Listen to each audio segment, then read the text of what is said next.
अच्छा, तो पिछले क्लास तक अपन कहाँ तक थे? अपन ने आइसोटॉप्स, आइसोबार्स, आइसोटोन्स वगैरह देख लिया था। आज अपन को एक नया मतलब कि टॉपिक आगे बढ़ाएंगे, जो कि है न्यूक्लियर का शेप, साइज और उसका डेंसिटी। ठीक है, वो टॉपिक क्या है न्यूक्लियर का? हाँ, तीन ही है, आइसोटॉप्स, आइसोबार्स और आइसोटोन्स। आज अपन बात करेंगे nuclear shape, size and density. अच्छा, मेरे को एक बात बताओ, मैंने तुम्हें पहले लेक्चर में ही बताया था कि न्यूक्लियस का शेप ऐसे कैसा माना गया है?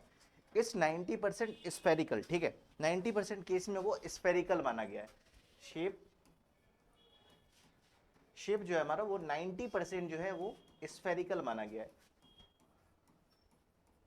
तो मतलब कि हमारा जितना भी स्फीयर का फॉर्मूला है 4/3 πr/क्यू, या फिर मतलब इसका एरिया का फॉर्मूला है, वो सारा इसमें वर्क करेगा, है ना? वॉल्यूम का करेगा, एरिया का करेगा, जितने भी स्फीयर के हैं। अच्छा, जब इसका शेप जो है वो स्फीयर माना गया, तो इसका वॉल्यूम बता पाओगे? वॉल्यूम क्या होता है स्फीयर का? 4/3 πr/क्यू, है ना? Where R is radius. और यहां पे रेडियस भाई क्या लेंगे? यहाँ पे रेडियस क्या लेंगे? यहाँ पे लेंगे रेडियस उस एटम का या उस न्यूक्लियस का। न्यूक्लियस का बोलेगा तो न्यूक्लियस का रेडियस लेंगे, और अगर उस एटम का बोलेगा तो एटम का लेंगे। क्या मैंने एटम का रेडियस बताया था? एटम का रेडियस होता है 10⁻⁻10 मीटर्स, और न्यूक्लियस का रेडियस कितना होता है? -15 मीटर, है ना? अच्छा, अब अपन लोग बात करेंगे इसका शेप के बारे में, तो बात कर लिया, साइज और डेंसिटी के बारे में। कोई चीज देखो, जैसे कि ये रूम अभी ऐसा छोटा है, अगर मान ले कि इधर अभी अगर 500 बच्चे अगर आ जाए, ठीक है, तो इस रूम को तो बड़ा करना पड़ेगा ना। तो इसके अंदर जितने मतलब मास आएंगे, हमें उस रूम को और बड़ा करना पड़ेगा। सेम ऐसा ही समझ ले न्यूक्लियस के लिए भी है।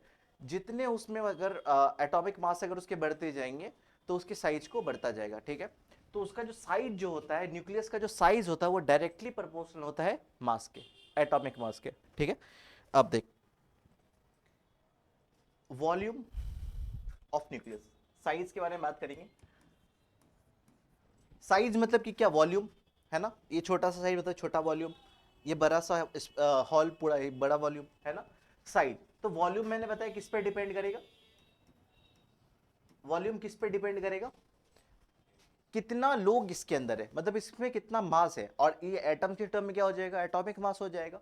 तो एटॉमिक मास की जगह पे अपन क्या लिख सकते हैं? ए लिख सकते हैं क्या? या फिर मास नंबर ले ले या ए ले ले, है ना? मास नंबर, उसी को मैंने ए से डिनोट किया, है ना? अच्छा, तो volume is directly proportional to A. Volume को भाई तुम और क्या लिख सकते हो? 4/3 πr/क्यू। ठीक है, इज डायरेक्टली प्रोपोर्शनल टू ए। ए क्या है भाई? मास नंबर है। ठीक है, यहाँ पे कांस्टेंट क्या क्या है भाई? 4/3 कांस्टेंट है ना? तो R/क्यू, रेडियस का cube, is directly proportional to A. ठीक है, अब भाई ये प्रोपोर्शनलिटी हटाना पड़ेगा। ठीक है, प्रोपोर्शनलिटी हटाओगे तो R इज इक्वल टू आएगा R0, और ये वाला क्यूब इधर चल जाएगा, e की पावर 1/3 हो जाएगा। ये वाला समझ में आया? समझ में आ गया? ये हो गया मेरा रेडियस निकालने का फॉर्मूला। ठीक है, अगर अपन को रेडियस बताना है। अब पूछोगे यहाँ पे R0 क्या है? R0 एक कांस्टेंट है जिसका वैल्यू है भाई 1.2 फर्मी मीटर। और फर्मी मीटर मैंने तेरे को बताया था, एक फर्मी मीटर कितना होता है? 10⁻⁻15 मीटर होता है। तो अगर इसको मीटर में बोलेगा तो 1.2 इंटू 10⁻⁻15 मीटर कर दोगे। समझ में आया? ठीक है, साइज क्या होता है? साइज वॉल्यूम पे डिपेंड करता है। ये जितना बड़ा हॉल, उतना उतने सारे लोग, उतने लोग, तो उतने लोग मतलब कि उतना मास नंबर। ठीक है, तो वॉल्यूम का अपन 4/3 πr/क्यू लिखते हैं। 4/3 तो भाई कांस्टेंट है, तो रेडियस का cube is directly proportional to mass number. तो radius is equal to R0 a की पावर 1/3। तो R0 क्या है? R0 एक कांस्टेंट है जिसका वैल्यू कितना होता है? 1.2 फर्मी मीटर होता है, और वो मीटर में ऐसे करके लिख सकते हैं। ठीक है, अच्छा, तो वॉल्यूम पता चल गया ना भाई? वॉल्यूम किस पे डिपेंड करेगा?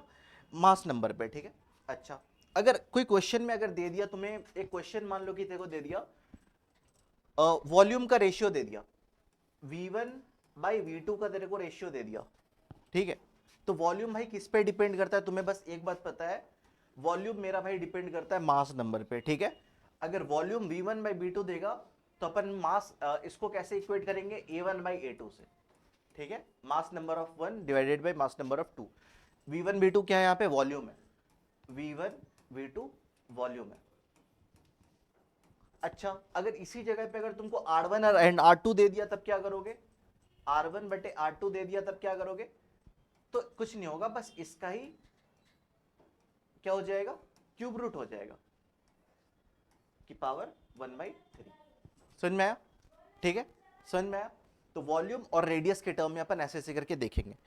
तो अब सबसे पहला ही क्वेश्चन इसमें आ जाता है, लिख लिया, समझ गया, वॉल्यूम किस पे डिपेंड करता है, मास नंबर पे, एंड रेडियस किस पे डिपेंड करता है, मास नंबर की पावर 1/3 पे, है ना। अच्छा, अब एक मेरे को क्वेश्चन दिया, क्वेश्चन क्या बोल रहा है, क्वेश्चन है मेरा एक एलिमेंट है x, ठीक है, उसका जो मास नंबर है वो होता है 27। मैंने क्या बताया था, ऊपर में लिखा रहता है उसको क्या कहते हैं, मास नंबर, और नीचे में रहेगा तो वो एटॉमिक नंबर, ठीक है। एक एलिमेंट है x जिसका मास नंबर मेरे को दिया हुआ है 27, और एक एलिमेंट y है जिसका मेरे को मास दिया हुआ है 125, ठीक है, 125 दिया हुआ है। Then find volume, volume find करना है, volume of x upon volume of y, ये अपन को फाइंड करके बताना है, x और y का वैल्यू क्या होगा। जल्दी बता दे इसको क्या होगा, जल्दी बता। मैंने क्या बोला, volume directly proportional to atomic mass, नहीं मास नंबर, ये मास नंबर है।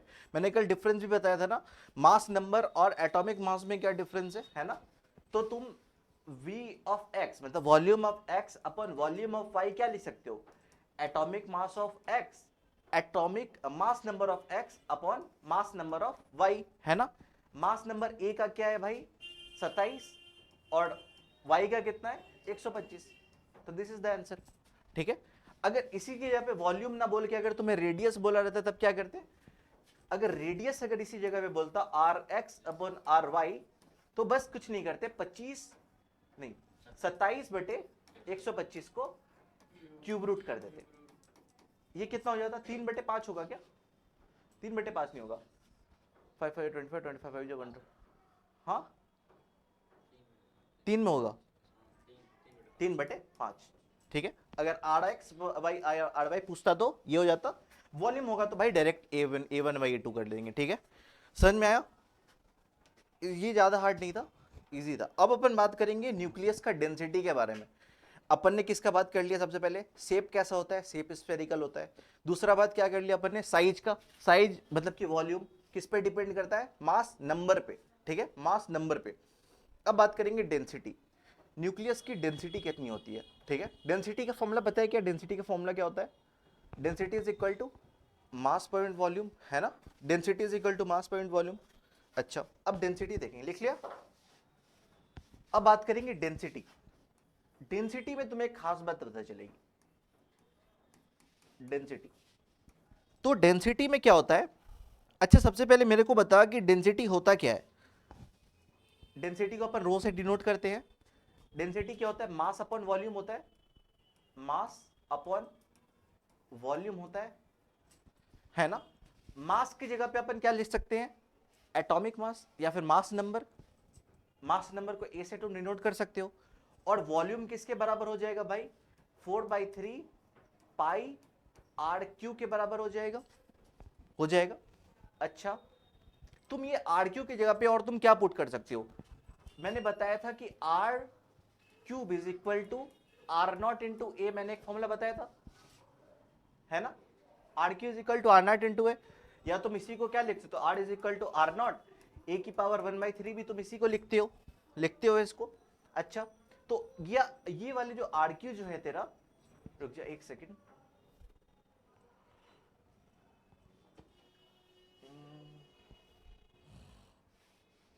हाँ सही है सही है। तो इस वाले आर की जगह पे तुम कौन सी वैल्यू को पुट करोगे भाई, ये वाले आर की जगह पे तुम ये वाली वैल्यू को पुट कर सकते हो, है ना। आर का वैल्यू क्या होता है, आर नॉट की पावर 1/3, आर नॉट ए की पावर 1/3, तो इस आर की जगह पे वाले वैल्यू को पुट कर सकते हैं अपन। पुट करियो एक बार, ए का ए हो जाएगा, A is the mass number divided by 4/3 pi R की जगह, आर क्यू की जगह पे इसका क्यू पुट कर देना है, मतलब कि आर नॉट a की पावर 1/3 का क्यूब, ठीक है। क्या हो जाएगा, ये वाला तो कट गया, कितना हो गया ये, a ऊपर में रह जाएगा, नीचे में क्या बचेगा 4/3 pi are not, are not का क्यूब, आर नॉट का क्यूब, आर नॉट का क्यूब इंटू ए, क्योंकि ए की पावर तो भाई कट गई है ना। क्या ये वाला ये मर सकता है, मर गया। मैंने क्या बोला था, आर नॉट एक कांस्टेंट होता है जिसका वैल्यू कितना होता है, आर नॉट का वैल्यू कितना होता है 1.2 फर्मी मीटर होता है ना। क्या आर नॉट एक कांस्टेंट है, हाँ। क्या पाई एक कांस्टेंट है, हाँ। क्या 4/3 एक कांस्टेंट है। तो क्या डेंसिटी पूरे पूरे कांस्टेंट पे डिपेंड कर रही है, ये तो किसी मेटल किसी एलिमेंट पे एटम पे डिपेंड तो नहीं कर रही है। अगर ये एलिमेंट पे डिपेंड करती तो ये डायरेक्टली प्रोपोर्शनल कोई ए के प्रोपोर्शनल आता। तो मतलब कि किसी भी न्यूक्लियस जो होती है, किसी भी न्यूक्लियस होता है उसका डेंसिटी जो होता है फिक्स होता है और वो किसी के लिए चेंज नहीं होता है, ठीक है। चाहे वो कोई सा भी मतलब एलिमेंट ले ले, उसका डेंसिटी भाई फिक्स है। अब इसका जो कैलकुलेशन करके जो तुम्हारा जो वॉल्यूम आएगा, जो तुम्हारा डेंसिटी आएगा, वो तुम्हारा आएगा 2.3 into 10⁻17 kg per metre cube, ठीक है। पानी का डेंसिटी क्या होता है 10⁻3 kg पर मीटर क्यूब होता है क्या। ये पानी से देख कितना ज्यादा भारी है, 10⁻17 टाइम्स है, ठीक है। कितना ज्यादा हेवी है न्यूक्लियस। और न्यूक्लियस का डेंसिटी अगर तुम्हें बोलेगा कि एक हाइड्रोजन एटम है, उसका जो न्यूक्लियस जो है उसका डेंसिटी मान ले कि x दिया हुआ है, ठीक है। उसका न्यूक्लियर डेंसिटी x दिया हुआ है। अब तुम्हें बोल रहा है कि फाइंड द हाइड्रोजन हीलियम का न्यूक्लियस का तुम्हें डेंसिटी बताना है, क्या बोलोगे x। क्योंकि न्यूक्लियस का जो डेंसिटी होता है भाई, वो डिपेंड किसी अलग अलग एलिमेंट पे नहीं करता है, ठीक, अलग अलग एटम्स पे नहीं करता, वो किस पे डिपेंड करता है, तुमने खुद ही देख लिया भाई, सब तो डायरेक्टली प्रोपोर्शन के आ गया, और जो भी आया वो कांस्टेंट के डायरेक्टली प्रोपोर्शनल आया, 4 कांस्टेंट, 3 कांस्टेंट, पाई कांस्टेंट, और आर नॉट की वैल्यू भी भाई कांस्टेंट, ठीक है। तो डेंसिटी जो होता है अलग अलग एलिमेंट, अलग अलग एटम्स के लिए अलग अलग नहीं होती है, that is fix, that is constant, और वो कितने के बराबर होती है 2.3 into 10⁻17 kg per metre cube. अगर तुम बस ये डेटा को भी याद रखते हो 10⁻17 kg per metre cube, that's will also right, ठीक है। अच्छा, लिख लिया, लिख लिया। अच्छा, पानी दो।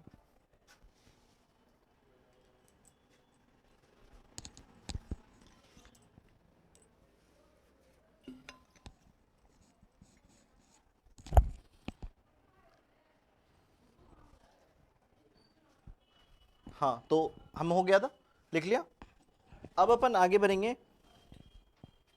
आगे क्या है, ये वाला फाइन करियो, एल्युमिनियम का एटॉमिक नंबर भाई, एल्युमिनियम का एटॉमिक नंबर 13, उसका मास नंबर कितना होता है 27, है ना। ये वाला याद होना चाहिए। एल्युमिनियम का एटॉमिक नंबर दिया हुआ है और मास नंबर भी दिया हुआ है। फिजिक्स में एक बात सही है कि उसको पता है कि तुम्हें केमिस्ट्री नहीं आती है, वो सब दे देता है तुम्हें, ठीक है। अच्छा, और इसका जो रेडियस है वो माना गया है RAL, ठीक है। और मेरे को टेलेनियम दिया हुआ है T, जिसका मेरे को मास नंबर है 53, और उस जिसका एटॉमिक नंबर है 53 और मास नंबर है 125, ठीक है। उसका रेडियस माना गया RT।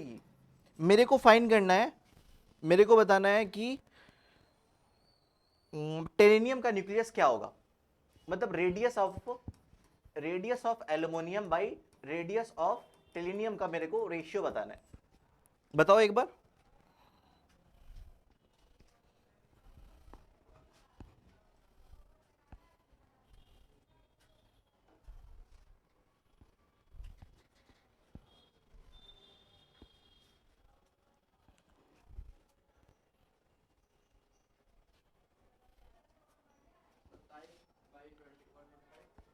तो 27 बाई कितना, नहीं, वो तो तूने वॉल्यूम का रेशियो बता दिया।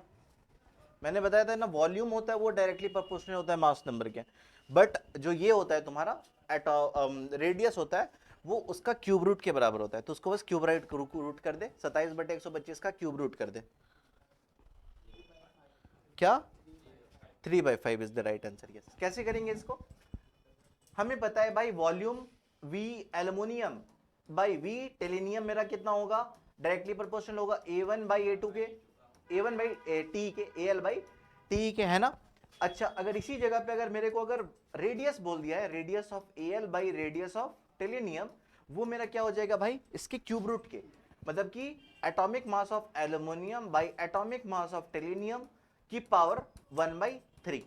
तो एल्यूमिनियम को भाई एटॉमिक नंबर के मास नंबर क्या दिया हुआ है, 27 है ना, और टेलेनियम का मेरा कितना दिया हुआ है, 125, उसका क्यूब रूट, तो कितना हो जाएगा ये, 3/5, राइट। अब मेरे को एक क्वेश्चन, अच्छा ये वाला क्वेश्चन भी कर ले। If the nuclear radius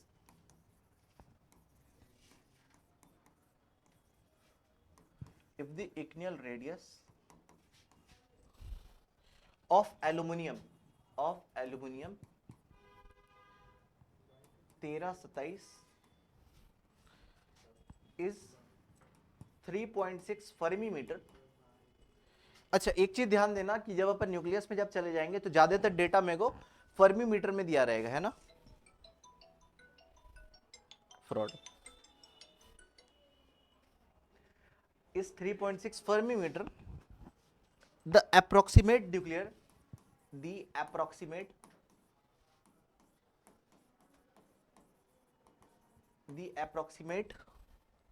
nuclear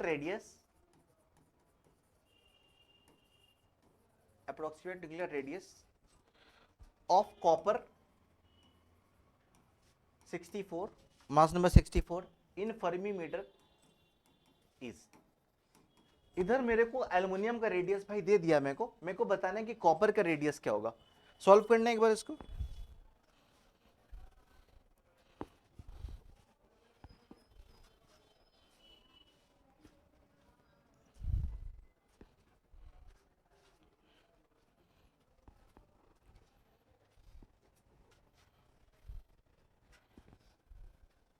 हो गया, मैं करूं। अच्छा मेरे को पता है भाई रेडियस यहां पे क्या दिया है, radius of aluminium by radius of copper Cu किसके प्रोपोर्शनल होगा, atomic mass of aluminium, mass number of aluminium divided by mass number of copper की पावर 1/3, ठीक है। अच्छा एल्युमिनियम का कितना दिया हुआ है भाई, मास 27 बटे कॉपर का कितना है भाई 64 की पावर 1/3। ये किसके वैल्यू बराबर आएगी भाई, ये आएगी 3/4 के बराबर आएगी, ठीक है। तो radius of aluminium by radius of copper की वैल्यू तो भाई आ गई 3/4, बट इधर मेरे को एल्युमिनियम का रेडियस भाई 3.6 मेरे को दिया हुआ है, तो एल्युमिनियम की जगह पे भाई 3.6 पुट करेंगे तो मेरा कॉपर का रेडियस आ जाएगा। कैसे आएगा, तो रेडियस ऑफ कॉपर इधर कैसे आएगा, R C U is equal to, उधर चला गया नीचे आया, R A L into 4/3। R A L मेरा कितना दिया हुआ है 3.6 इंटू 4/3, 3 1 जा 3, 3 2 जा 6, 1.2, 12 4 जा 48, 4.8 फर्मी मीटर। कितना ही आया था। अच्छा इजी था ये वाला क्वेश्चन, है ना, बढ़ जाओ आगे। अच्छा एक क्वेश्चन जो है, जो ट्रिकी क्वेश्चन टाइप का दिया था, मेरे को मास नंबर की रेशियो दी थी, मतलब A1/A2 की मेरे को रेशियो दी हुई थी, कितनी बराबर दी हुई थी, वो 1/3 के बराबर दी हुई थी। चल ठीक है, मेरे को बोल रहा था कि भाई तुम्हें न्यूक्लियर डेंसिटी फाइंड करना है,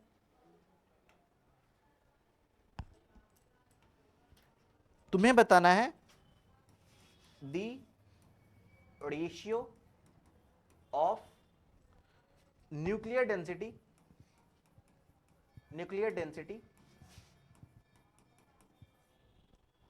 ऑफ 1:2 इज, मतलब कि ये जो एलिमेंट जो दिया हुआ है जिसका मास नंबर 1 है, और एलिमेंट जो एटम जो 2 दिया हुआ है उसका मास नंबर जो 3 है, उसका मास नंबर का रेशियो भाई 1:3 दिया हुआ है। तुम्हें बताना है कि रेशियो ऑफ ρ1/ρ2 क्या होगा, ठीक है, ये किसके बराबर होगा।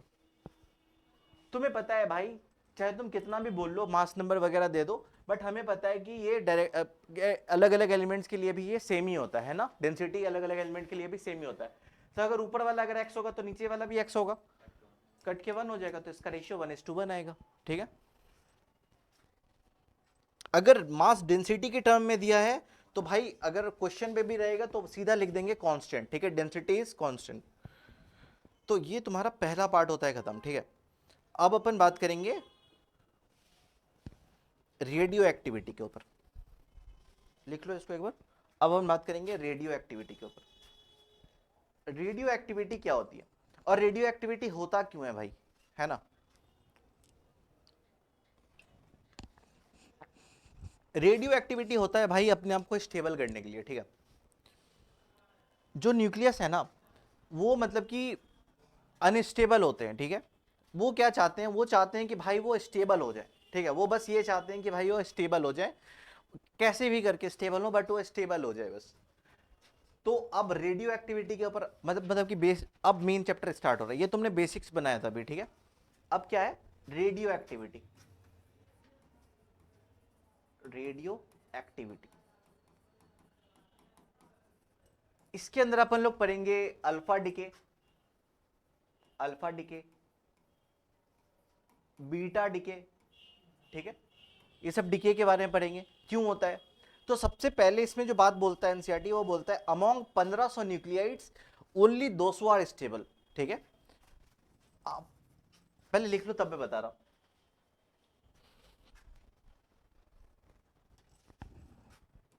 अमॉन्ग 1500 न्यूक्लियाइड्स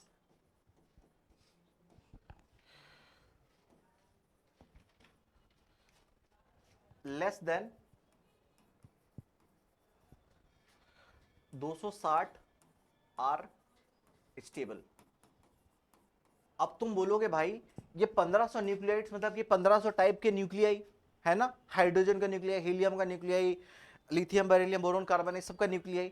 तुम यहाँ पे बोल रहे हो भाई 1500 न्यूक्लियाई, इतना तो न्यूक्लियाइड होता ही नहीं है।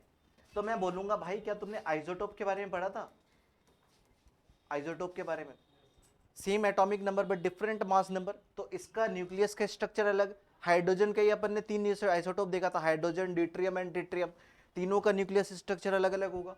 सिमिलरली जैसे कि हम लोगों ने क्लोरीन देखा था, क्लोरीन के एक 35 वाला एटॉमिक नंबर, एक 37 वाला एटॉमिक नंबर, तब मिला के हुआ 1500 न्यूक्लियाइड, ठीक है। उसमें से बोल रहा है बस 260 जो है वो स्टेबल है, मतलब इतने सारे न्यूक्लियाइड्स में से बस इतने ही स्टेबल है, बाकी सारा अनस्टेबल है, सारा का सारा, ठीक है। तो ये जो अनस्टेबल है ना, जो अनस्टेबल है वही करते हैं क्या, रेडियो एक्टिविटी करते हैं वो, ठीक है। और रेडियो एक्टिविटी करके क्या होते हैं, स्टेबल होते हैं खुद को, ठीक है, खुद को स्टेबल बनाते हैं। अच्छा, ये पहली बात समझ गया। 1500 न्यूक्लियोटाइड्स होते हैं। 1500 न्यूक्लियोटाइड कैसे हुए, आइसोटोप्स, ठीक है, अलग अलग एलिमेंट के उसके आइसोटोप, उसमें से बस 260 जो है भाई वो स्टेबल है, ठीक है। अच्छा, अब नेक्स्ट बात ये बोलता है the unstable nucleotide, the unstable nucleotide gain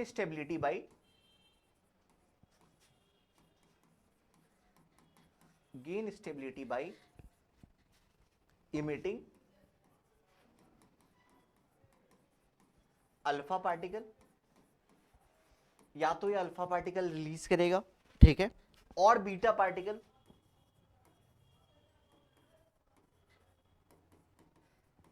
and gamma raise.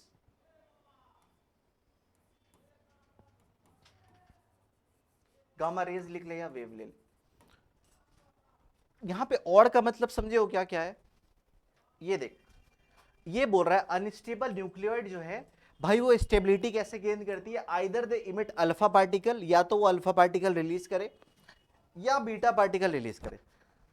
दोनों के बीच में देखोगे और लिखा हुआ है, और का मतलब एक्चुअली क्या है कि दोनों साथ साथ नहीं निकलेंगे, ठीक है। और का मतलब यही है, अगर कोई मान ले कि यहां पे एटम एक्स है, ये एक अल्फा पार्टिकल निकाला, ठीक है, बीटा पार्टिकल निकाला, दोनों भाई ये साथ में नहीं इमिट करेगा, ठीक है, एक के बाद एक कर सकता है बट साइमल्टेनियसली नहीं करेगा। अल्फा के साथ भाई गामा कर सकता है, एंड गामा लिखा, अल्फा के साथ गामा कर सकता है, बीटा के साथ गामा कर सकता है, बट दोनों साथ में कभी अल्फा एंड बीटा साथ में नहीं निकालेगा, ठीक है। साइमल्टेनियसली अल्फा एंड बीटा नहीं निकालेगा, या तो एक के बाद एक निकाल ले, ठीक है, पहले अल्फा निकाल के थोड़ा सा स्टेबल हुआ फिर बीटा निकाल दिया, ऐसा हो सकता है, बट ये दोनों कभी साथ में नहीं होगा। और अल्फा के साथ गामा वेव्स निकाल सकता है, ठीक है, ये चीज है। अच्छा, अब क्या बोलता है, the spontaneous emission of alpha and beta particle. जो एटम है ना, जो ये स्पॉन्टेनियसली जो निकाल रहा है, स्पॉन्टेनियस प्रोसेस देखो थर्मोडायनेमिक्स में ये होता है कि जो खुद से या थोड़े से पुश देने से हो जाए, समझा? मतलब कि कोई रिएक्टेंट है ए एंड बी, ठीक है, उसको तुमने थोड़ा सा बस इग्नाइट कर दिया, थोड़ा सा बस एक माचिस की तीली जाके ऐसे लगा दिया, बाद में तुम्हें उसको लगा के नहीं रखना है, ठीक है, लगा के तुमने छोड़ दिया, वो ऑटोमेटिकली रिएक्शन स्टार्ट हो गया, that is the spontaneous reaction. ठीक है, एक बार थोड़ा सा इग्नाइट कर दिया, या वो खुद ब खुद ही रिएक्शन हो गया, ठीक है, या वो रिएक्शन खुद ब खुद ही हो गया, या तुमने उसको थोड़ा सा इग्नाइट कर दिया, या थोड़ा सा एनर्जी दे दिया, थोड़ा सा पुश दे दिया, तो खुद से वो रिएक्शन हो गया, उसको कहते हैं अपन स्पॉन्टेनियस रिएक्शन। क्या ये एलिमेंट खुद से निकाल रहा है गामा एंड बीटा? हम तो इसको नहीं कर रहे हैं भाई कुछ, क्या ये स्पॉन्टेनियसली निकाल रहा है? यही जो प्रोसेस है ना, जो ये अल्फा एंड बीटा जो निकालता है और जो गामा वेव्स जो निकालता है, ये जो निकालता है spontaneous process of releasing alpha और beta particle and gamma rays is called radioactivity. ठीक है, इसी का अगर रेडियो एक्टिविटी की डिफिनेशन बोलोगे तो क्या करोगे? The spontaneous emission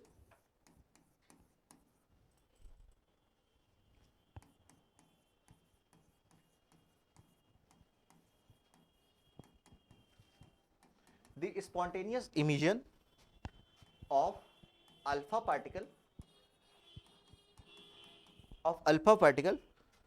or beta particle and gamma waves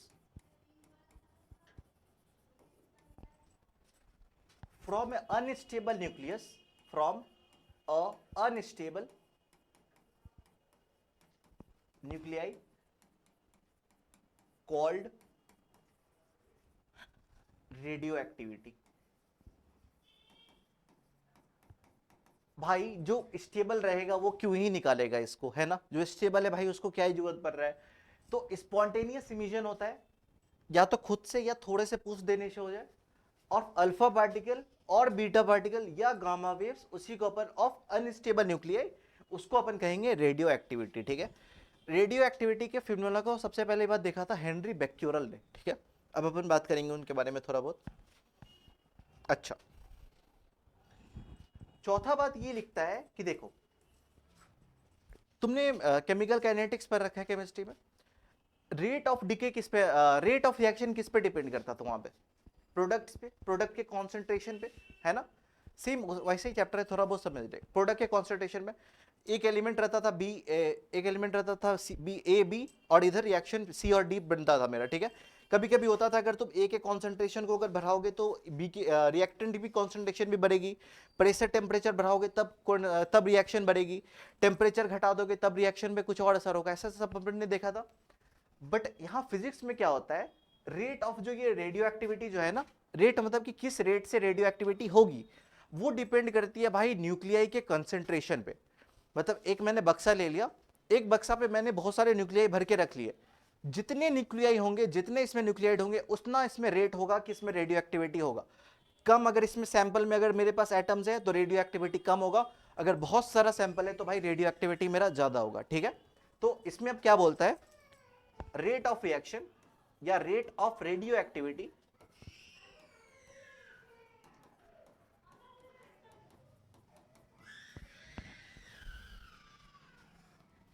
of alpha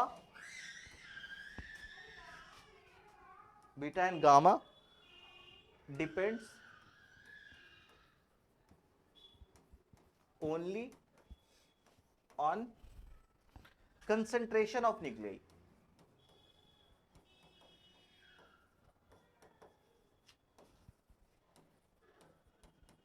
ये केमिस्ट्री जैसा नहीं है। केमिस्ट्री में क्या होता था, टेम्परेचर बढ़ा दो या तुम प्रेशर बढ़ा दो, है ना?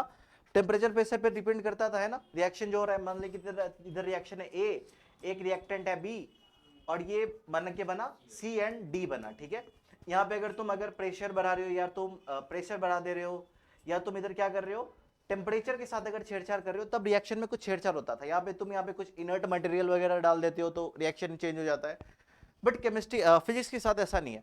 फिजिक्स बोलता है भाई तुम यहाँ प्रेशर वगैरह के साथ कुछ भी छेड़छाड़ करो, टेम्परेचर वगैरह के साथ कोई भी छेड़छाड़ करो, हम इस पर डिपेंड नहीं करते, अपन डिपेंड करते हैं रेट ऑफ रेडियो एक्टिविटी मेरी डिपेंड करती है भाई कॉन्सेंट्रेशन पे। जितना ज्यादा सैंपल में मेरा रेडियो एक्टिव सब्सटेंस होगा, जितना ज्यादा मेरे पास न्यूक्लियाई होगा, उतना चांस है कि उतना रेडियो एक्टिविटी होगा। बस मैं कंसेंट्रेशन पे डिपेंड करता हूं, ठीक है।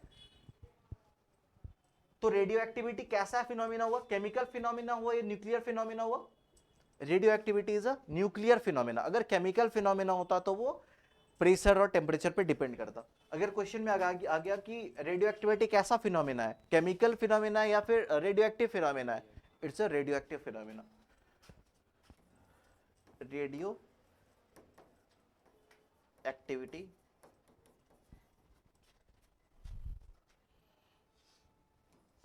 Is a nuclear phenomena.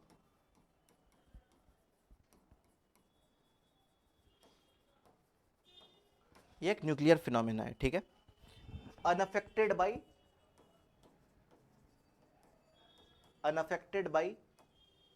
Pressure, pressure के साथ कुछ छेड़छाड़ करो, टेम्परेचर को बढ़ाओ या घटाओ, या और अदर फिजिकल कंडीशन,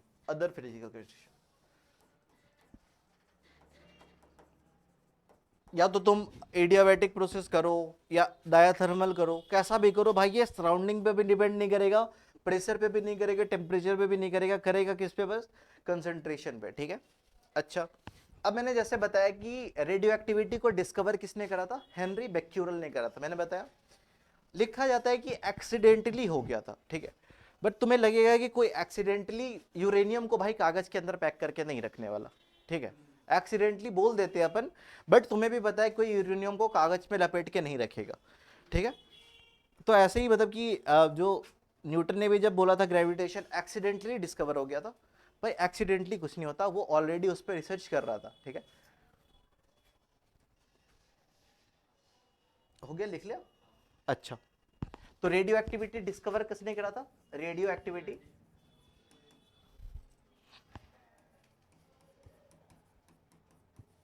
डिस्कवर्ड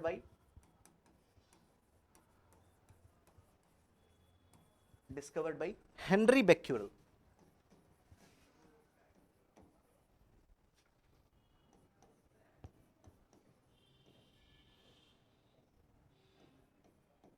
और इन्होंने कब करा था इसको? 1896 में, इन 1896, बहुत साल पुरानी पहली बात है ना।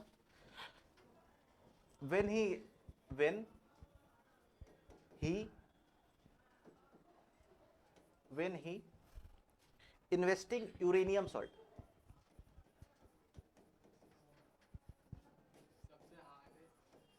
क्या यूरेनियम हार्डेस्ट नहीं होता है? नहीं, सबसे हार्डेस्ट होता है टंगस्टन, ठीक है। Yes, tungsten, W, uranium salt. ये क्या कर रहे थे? रेडियो एक्टिविटी को डिस्कवर किसने करा था? हेनरी बेक्यूरेल ने डिस्कवर किया था। और ये कब करा था? 1896 में करा था। और इन्वेस्टिगेटिंग यूरेनियम सॉल्ट, NaCl का सॉल्ट देखा है ना, यहाँ पे सॉल्ट बोलने का मतलब है कि एक पत्थर, ठीक है। इन्होंने एक्चुअली करा क्या था, एक लेड का बॉक्स बना दिया था, ठीक है। एक लेड का बॉक्स बना दिया था। मैंने पिछले लेक्चर में बताया कि लेड का बॉक्स क्यों लेते हैं अपन, क्योंकि ये रेडिएशन को एब्जॉर्ब कर लेता है। फिर इन्होंने क्या करा था, एक फोटोग्राफिक प्लेट नीचे में रख दिया था। फोटोग्राफिक प्लेट मतलब कि एक फोटोग्राफिक प्लेट हो गया, ठीक है। और इन्होंने क्या करा, एक यूरेनियम के पत्थर को एक ब्लैक कलर के पेपर से फोल्ड करके एक ऐसा बना के रख दिया इसके ऊपर, ठीक है। चले गए ये। फिर जब ये आए, जब ये उनको उठा के देखा, जब ये पत्थर को जब उठा के देखा, यूरेनियम के सॉल्ट को जब उठा के देखा, तो उन्होंने देखा कि फोटोग्राफिक जो प्लेट थी ना, उसके ऊपर इसका पूरा शैडो जो है वो कास्ट हो चुका था, ठीक है। शैडो कास्ट हो चुका था। तो इन्होंने बोला कि इस यूरेनियम से भाई कुछ तो निकल रहा है जो इस फोटोग्राफिक प्लेट को अफेक्ट कर रहा है, ठीक है। इन्होंने बोला कि कुछ जो चीज है वो फोटोग्राफिक प्लेट को अफेक्ट कर रही है, वही चीज का इन्होंने नाम दिया कि रेडियो एक्टिविटी हो रही है। यहाँ पे कुछ निकल रहा है, मतलब इस पे रेडियो एक्टिविटी कुछ ऐसी चीज हो रही है, ठीक है।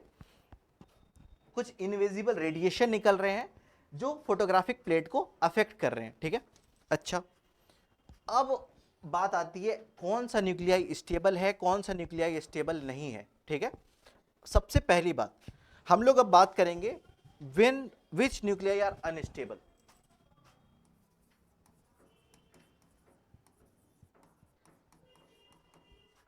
आर स्टेबल, ठीक है। हाँ नहीं नहीं, रेडियो एक्टिविटी का ही आगे का है, ठीक है। मतलब कि इस पे भी है, थोड़ा लंबा है ये, बट अपन इसको बस थोड़ा सा देख लेते हैं, ठीक है, थोड़ा सा देख लेते हैं, ठीक है। विच न्यूक्लियाई आर स्टेबल, कौन से न्यूक्लियाई जो है वो स्टेबल है। तो इन्होंने बोला कि सबसे पहली बात, जिस एलिमेंट का neutron is to proton ratio, सबसे पहले अपन बात करते हैं Z less than 20। Z less than 20 मतलब कि बता क्या हुआ, Z लेस देन 20 मतलब कि क्या हुआ, मतलब एटॉमिक नंबर लेस देन 20 है ना, लेस देन या इक्वल टू 20। इन्होंने बोला कि जिसका atomic number less than is equal to 20 है भाई वो सारा स्टेबल है, ठीक है। 20 के नीचे वाला भाई सारा स्टेबल है। क्यों स्टेबल है,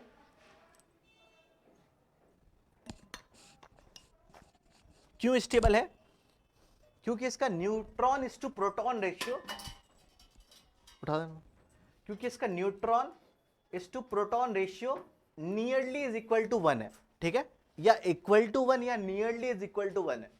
इन्होंने सबसे पहली बात बोला कि भाई जिसका भी एटॉमिक नंबर लेस देन 20 है भाई वो स्टेबल तो है, ठीक है। उसके बाद वाले के बाद में बात करते हैं, बोलते हैं कि 20 के नीचे वाला या उसके बराबर वाला सारा स्टेबल है। स्टेबल क्यों है, क्योंकि उसका neutron is to proton ratio 1 है, मतलब जितना न्यूट्रॉन उतना ही प्रोटॉन। यहां पे कुछ एग्जांपल लिया उन्होंने, ठीक है। चल कार्बन ले लेते हैं, एक नाइट्रोजन ले लेते हैं, ऑक्सीजन भी ले लेते हैं, और एक सोडियम भी ले लेते हैं, और चले कैल्शियम भी ले लिया।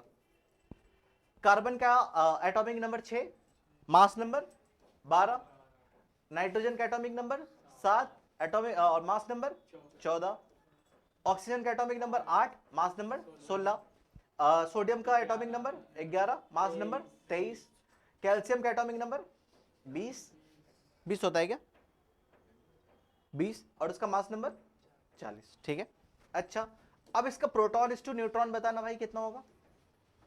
इसमें 6 proton 6 neutron, 7 proton 7 neutron, 8 proton 8 neutron, यहाँ पे बता 11 प्रोटॉन 12 न्यूट्रॉन, ठीक है। इस पे 20 20, ठीक है। यहां पे इन्होंने बोला कि देखो क्या प्रोटॉन इस टू न्यूट्रॉन रेशियो क्या 1 के बराबर है या नियरली इज इक्वल टू 1 के बराबर है। 6/6 1, 7/7 1, 8/8 1, 11/12 12/11 है, हाँ लगभग लगभग ये 1 के बराबर है, क्योंकि इन्होंने लगभग लगभग लिखा था, है ना। तो 20 तक तो भाई सब स्टेबल है। ऐसा स्टेबल क्यों है, क्योंकि देखो अब अपन न्यूक्लियस के अंदर चले जा रहे हैं, ठीक है। न्यूक्लियस के अंदर गए, न्यूक्लियस के अंदर क्या होते हैं, न्यूक्लियॉन्स होते हैं, प्रोटॉन होते हैं और न्यूट्रॉन होते हैं, प्रोटॉन होते हैं और न्यूट्रॉन होता है। चार्जलेस कौन होता है भाई, किसमें चार्ज नहीं होता, न्यूट्रॉन पे भाई चार्ज नहीं होता, प्रोटॉन में भाई चार्ज तो होता है। तो चार्ज होगा तो भाई दोनों पॉजिटिव पॉजिटिव चार्ज है तो एक दूसरे को रिपेल करेगा क्या, इलेक्ट्रोस्टैटिक फोर्स के कारण। तो ये दोनों एक दूसरे को रिपेल करते हैं, फोर्स ड्यू टू इलेक्ट्रोस्टैटिक्स, ठीक है कर रहे। तब भाई ये स्टेबल कैसे है, मैंने बताया था भाई जब न्यूक्लियर लेवल पे होता है तो हमारा इधर कौन सा फोर्स एक्ट करता है, न्यूक्लियर फोर्स एक्ट करता है, और न्यूक्लियर फोर्स बहुत स्ट्रांग होता है ये इलेक्ट्रोस्टैटिक फोर्स के, इसलिए ये दोनों एक दूसरे को न्यूक्लियर फोर्स से अट्रैक्ट करते हैं, सब अट्रैक्ट करते हैं एक दूसरे को, ठीक है। देखो जितना न्यूट्रॉन होगा ना, न्यूट्रॉन एक तरह से मान लो कि एक शुगर सिरप मान लो, ठीक है, जो पीनट्स हो गया, चक्की जो होता है ना, पीनट्स को जो हो गया वो चिपका के रख रहे हैं, ठीक है। इस तरह से मान ले जितना न्यूट्रॉन होगा उतना ज्यादा ये चिपकेगा, उतना चिपकेगा, उतना चिपकेगा, उतना चिपकेगा। अब क्या हो गया कि 20 तक तो भाई ये कहानी तो चलती थी हमारी, ठीक है। जितने नंबर ऑफ प्रोटॉन या न्यूट्रॉन थोड़े से ज्यादा भी हो गए तो हमारा काम बन जाता था। उसके बाद क्या हुआ, उसके बाद ये हुआ कि कुछ टाइम बाद, मतलब कि कुछ टाइम बाद क्या हुआ कि अब ये स्टेबल नहीं रहने लगे, ठीक है। 20 के बाद क्या हुआ कि प्रोटॉन अब इतना बढ़ गया, अब पीनट्स की संख्या इतनी बढ़ गई कि शुगर सिरप उसको भाई बांध के नहीं रख पा रहा है, क्योंकि तुम्हें पता है एक खास कॉन्सेंट्रेशन में देखो तब जाके उसका गोला बनेगा, उससे कम अगर चीनी डालोगे तो फट जाएगा, 20 से फिर फट जाएगा, है ना। यही चीज इधर ही समझ ले। अब जितना भी अगर प्रोटॉन इतना ही ज्यादा हो गया कि इतना ही चीनी डाल दे रहा, इतना ही न्यूट्रॉन डाल दे रहा कि भाई ये स्टेबल नहीं हो पा रहा, ठीक है। तो इन्होंने बताया था कि ये स्टेबल क्यों नहीं हो पा रहा है, क्योंकि अब इन्होंने स्टेबिलिटी बेल्ट वगैरह दिया था, ठीक है, कौन स्टेबल है कौन स्टेबल नहीं है। तो अब अपन बात करेंगे stability, that is equal to 20 के बीच का समझ में आ गया, क्योंकि इसको neutron to proton ratio less than 1 है, तो ये या इक्वल टू और इक्वल टू या नियरली इज इक्वल टू 1 के बराबर है भाई, इसलिए वो स्टेबल है। इन्होंने एक स्टेबिलिटी बेल्ट दी थी। स्टेबिलिटी बेल्ट क्या था मेरा, स्टेबिलिटी की बेल्ट क्या था, इन्होंने एक ऐसा ग्राफ बनाया था, यहां पे था मेरा नंबर ऑफ न्यूट्रॉन और इधर था मेरा नंबर ऑफ प्रोटॉन, या इसको जेड भी बोल सकते हो, ठीक है। इन्होंने देखा था 20 तक भाई, जो इस लाइन पे जो भी एलिमेंट या जो भी एटम फॉल करेगा भाई वो स्टेबल होगा। ये एक बेल्ट बना दिया, एक ऐसा बेल्ट बना दिया, तुम अगर इस बेल्ट पे हो तो भाई तुम स्टेबल हो, अगर तुम इस बेल्ट से इधर गए तब भी स्टेबल नहीं हो, अगर इस बेल्ट से इधर आ गए तब भी स्टेबल नहीं हो। तुम स्टेबल कहां हो, बस तुम इन सब पे स्टेबल, बस तुम इस बेल्ट पे जो भी जो एटम आ जाएगा भाई वो स्टेबल होगा। इन्होंने एक स्टेबिलिटी बेल्ट दी थी, ठीक है। ये वैलिड कब तक है, ये वैलिड है 20 तक बस, ठीक है, 20 एटॉमिक नंबर तक वैलिड है मेरा। इसके बाद क्या हुआ, इसके बाद हमने देखा कि न्यूट्रॉन इस टू प्रोटॉन रेशियो भाई चेंजेस बहुत ज्यादा होने लगे, ठीक है। 20 के बाद तुम खुद ही देखोगे कि मास नंबर अब तुम जो डबल कर देते थे कैलकुलेशन इजी करने के लिए, अब वो तुम नहीं कर पाते हो। क्यों नहीं कर पाते हो, क्योंकि न्यूट्रॉन की संख्या बढ़ जाती है मेरी, ठीक है। तो इसका अब जो 20 के बाद अब क्या हुआ, greater than 20, Z greater than 20, Z greater than 20 पे क्या हुआ, अगर इन्होंने फिर बताया अगर neutron is to proton ratio less than is equal to 1 हो या less than is equal to 1.6 हो, तब ये भाई स्टेबल होगा, ठीक है। या neutron is to proton ratio 1 से कम हो या पूरी वैल्यू जो हो 1.6 से कम हो, तब ये स्टेबल होगा, ठीक है। एक इन्होंने रेंज दे दिया, ठीक है, एक इन्होंने रेंज दे दिया, किसके लिए दिया, 20 के बड़े वाले एटम्स के लिए दिया, ठीक है। अब क्या हुआ, neutron is to proton ratio भाई अब बराबर नहीं आने लगा, ठीक है। अब ये ग्राफ पता है कुछ कैसा बनेगा, अब ये ग्राफ कुछ ऐसा बनेगा, अब ये स्टेबिलिटी बिल्ड कुछ ऐसा बन गया, ठीक है। पहले तो भाई जितना नंबर ऑफ प्रोटॉन होता नंबर ऑफ न्यूट्रॉन, जितना नंबर ऑफ प्रोटॉन होता न्यूट्रॉन होता 20 तक तो भाई ये खेल चला, ठीक है। उसके बाद हमने जब एटम्स को देखना स्टार्ट करा तो भाई वो एक साथ नहीं आया, मतलब कि वो एक ऐसा ग्राफ नहीं बनाया जिसमें न्यूट्रॉन और प्रोटॉन साथ साथ हो। तब हमें ग्राफ को थोड़ा सा टेढ़ा बनाना पड़ा। क्या है, ग्राफ हमने खुद बनाना है, नहीं ये हमने खुद नहीं बनाया, ये एक्सपेरिमेंट से पता चला है, ठीक है। अब क्या हुआ कि अब जो इस स्टेबिलिटी बिल्ड के जब उधर है, ठीक है, जो इस स्टेबिलिटी बिल्ड के इधर जो है जो एलिमेंट्स है, कुछ एलिमेंट्स इस पे भी फॉल करेंगे, कुछ इधर भी फॉल करेंगे, कुछ इस पर फॉल करेंगे। जो इस पर फॉल करेंगे भाई वो तो स्टेबल है, ठीक है। जो इसके या इधर है या इसके इधर है भाई वो अनस्टेबल है, वो अपने आप को स्टेबल करने की कोशिश करेगा। अच्छा, जो इधर है उसका neutron is to proton, neutron ज्यादा है प्रोटॉन से, तो ये अपने neutron is to proton ratio को कम करने की कोशिश करता है, ठीक है, वो अपने रेशियो को कम करने की कोशिश करता है। और इधर जो न्यूट्रॉन इज टू प्रोटॉन जो है, जो एलिमेंट्स है, वो चाहता है उसको neutron is to proton ratio बढ़ जाए। बढ़ेगा तो क्या होगा, ये स्टेबिलिटी के पास या स्टेबिलिटी बेल्ट पे आ जाएगा, और इसको अगर अपने स्टेबिलिटी बेल्ट पे आना है तो इसको कम करना पड़ेगा। ऊपर वाला कम करके आता है, नीचे वाला neutron is to proton ratio बढ़ाकर आता है। अच्छा, अब हमने देखा कि मोस्ट स्टेबल न्यूक्लियस कहां पे आया। मोस्ट स्टेबल न्यूक्लियस जो होता है भाई वो होता है आयरन का, ठीक है। आयरन को कैसे डिनोट करते हैं भाई, Fe से डिनोट करते हैं। एटॉमिक नंबर बताइए उसका 26, मास नंबर बताना 56। क्या यहाँ पे neutron is to proton ratio क्या बराबर है नहीं है। 26 दूना कितना होता है, 52 होता है, 52, 4 ज्यादा है ना, नहीं है, neutron is to proton ratio 1 के बराबर। बट आयरन का जो होता है मोस्ट स्टेबल न्यूक्लियस माना गया है, मोस्ट स्टेबल न्यूक्लियस